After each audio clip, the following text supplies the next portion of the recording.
বর্তমান বিশ্ব এক অস্থির সময়ের মধ্য দিয়ে যাচ্ছে। চারদিকে অনিশ্চয়তা, সংঘাত আর শক্তির প্রতিযোগিতা। মানব সভ্যতা যেন আবার দাঁড়িয়ে আছে এক অজানা মোড়ে। 2022 সালে শুরু হওয়া রাশিয়া ইউক্রেন যুদ্ধ বিশ্ব রাজনীতির ভারসাম্যই বদলে দিয়েছে।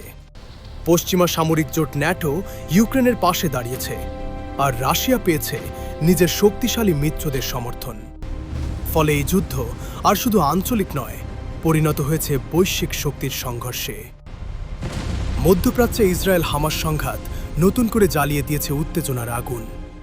ইরান, হামাস, হিজবুল্লাহ এক জটিল শক্তির জাল জড়িয়ে ফেলছে বহু দেশকে।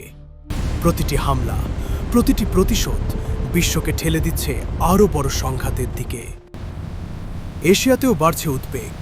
চীন তাইওয়ান উত্তেজনা আর দক্ষিণ চীন সাগরের সামরিক উপস্থিতি বিশ্বকে মনে করিয়ে দিচ্ছে একটি ভুল সিদ্ধান্তই হতে পারে বিপর্যয়ের সূচনা।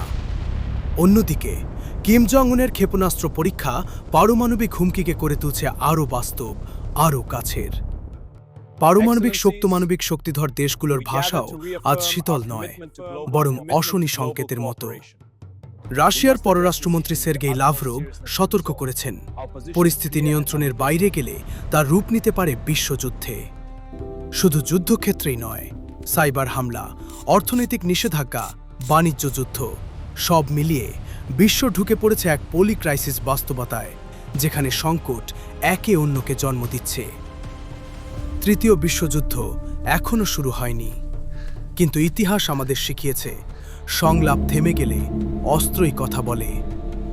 আজ আগের যে কোনো সময়ের চেয়ে বেশি মানবতার প্রয়োজন শান্তি, কারণ পরবর্তী যুদ্ধ যদি সত্যিই বিশ্বযুদ্ধ হয়, তবে জয়ী কেউ থাকবে না, হারবে পুরো মানব সভ্যতা।